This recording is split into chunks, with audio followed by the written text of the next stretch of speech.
Hey guys, to all you guys who tuned in for the last Dragon Link video, I just wanted to do a very brief update. I just got back from YCS Vegas. I wanted to show you guys the list I played at YCS Vegas, tell you which cards I liked, tell you which cards I didn't like. I had a pretty miserable record. I think I drew like 4 times, something like that.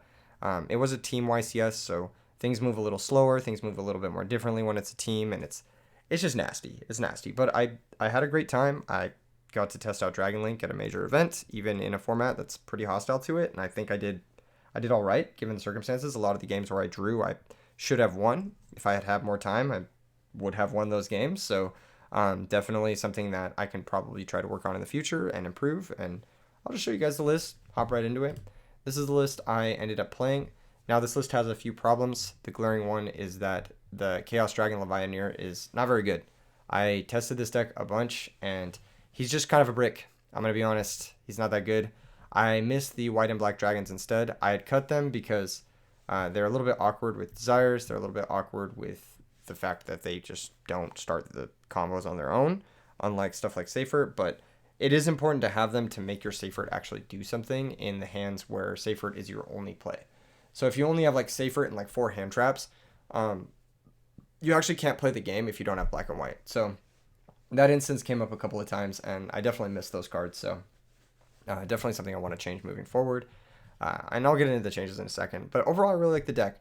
The way I was planning to beat the best deck in the room, which is Fire, was basically summon Sanafond and like summon a negate, or just have a shitload of hand traps and slow them down like a ridiculous amount. Just like bring them down to my pace.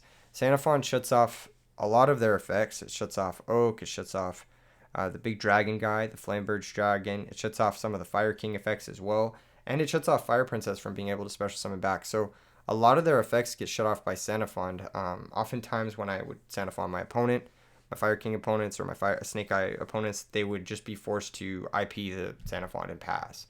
And that's about as good as it's going to get if you're stopping your opponent going first. I think that there's very few cards that have as devastatingly powerful lingering effect versus Fire King as Sanafon does. So he was very nice, very nice. And you make those with the Horus cards. You can also make it with a Lubellion and a Horus card, or you can make it with a Lubellion and a Savage. Or in this list, you could make it with a Levianeer and a Lubellion, assuming you ever get a chance to summon the Levianeer. Never came up in all the rounds I played, and in all the practice games. I never summoned Levianeer once. I think that oftentimes in previous metas, Levianeer was the search off Magnemite because it's the best 1-card follow-up. But as it stands today, it's actually not the best 1-card follow-up anymore. You'd rather just have a Tracer so you can ladder into Borreland, or you'd rather have White Dragon or Black Dragon so you could ladder into Borreland and actually beat Fire King. So this is kind of your plan B. Your I'm going second card that you summon is Borreland Dragon.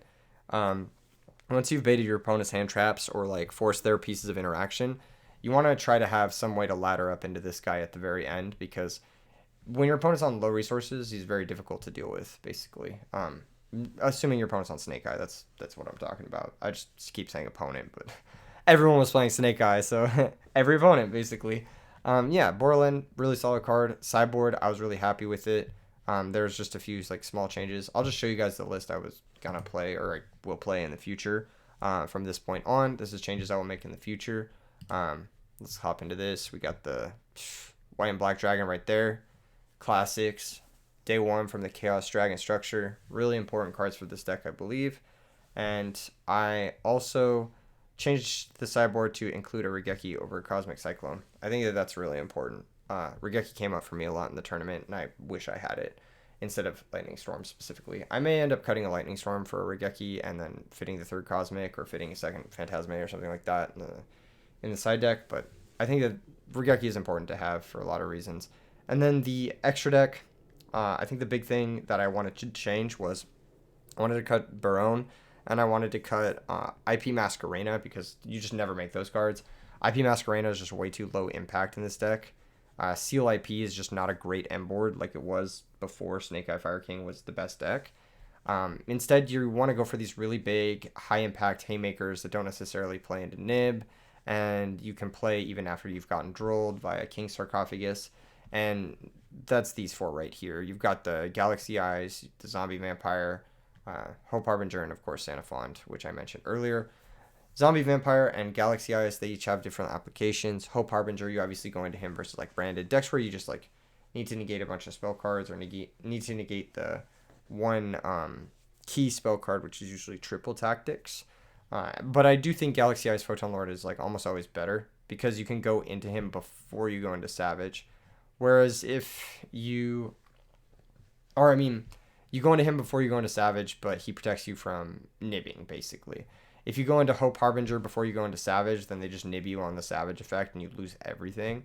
Whereas Galaxy Eyes Photon Lord is just, he just helps you play into nib in a way that it's actually meaningful, more meaningful than summoning seals and then summoning a random dragon from your deck and like huffing copium and thinking that's going to be enough to actually win you a game. Anyway, I think this deck is super sweet. I'm going to show you guys how I was siding versus the fire decks. Not really that complex. I was siding out some stuff. This is going second. Pardon me. I was siding out one Rocket Tracer, 2 Lubellions, a Serenir. He doesn't really do too much versus them. I'm siding out 3 Ashes. I'm not even sure if that's correct, but I just really don't like when they like Hita and take my Ash. Now, I'm sure you could side out something totally different. You can make an argument to side out like, I don't know, all of the Bastiles. You could make an argument to side out like some Safers or something. Because going second, like, you know, there's just a bunch of cards that are like, well, this doesn't slow them down and doesn't speed me up, so why is it in my deck? You know? But I found that these are generally the cards that I think are probably the easiest to side out and not really miss. The Ash, the 4 cards up here. And then I was siding in 2 Cyclones. I'm not really sure if I'm going to keep siding them in, but they're pretty important versus anti-spell. I was siding in triple tax, both of them, and then Phantasmate and triple evenly matched. So this is going second, evenly matched, triple tax, helps you board break. Might even consider siding Regeki, I just haven't tested it yet. And then going first is how I was siding. Very similar, but going first I actually side out the DD Crows as well. Going second, you can DD Crow your opponent's princess on your turn. So you never play into dark until after you get a chance to OTK, which is nice. But going first, DD Crow just always gives them a chance to extend with dark, which is not very good. So I swap those with Summon Limit, bring in Phantasma and the 2 Cyclones, and that's pretty much it. In 60 cards, you're not going to see your sideboard cards that often. Sometimes you will, but very rarely will you. Anyway, the deck was super fun, and I probably am going to be playing it a lot more. I think that it's just cool. It's just a cool looking deck. It's a good time to play. I think modern Yu-Gi-Oh is bad. I think that the time rules are terrible. I think best 2 of 3 is not ideal. I think that the fact that hand traps and certain other cards are like heavily reliant on like gambling straight up makes the game pretty frustrating. The fact that most decks can open unplayable hands that just cannot do anything is really frustrating as well. The fact that the Bestials can only banish light or darks and the best deck is fire is really cringe. Like, there are just so many things that are quite frustrating about modern Yu-Gi-Oh! But as a whole, I really do like the Horus cards. I really do like Imseti and Happy. I love the way that they make the opponent play. I am definitely going to be workshopping this a little bit more in the future. Maybe I'll post it here on the channel. Let me know in the comments below if you guys want to see more of that type of thing. This was just a quick update video. Let you guys know that I kind of bombed at YCS Vegas.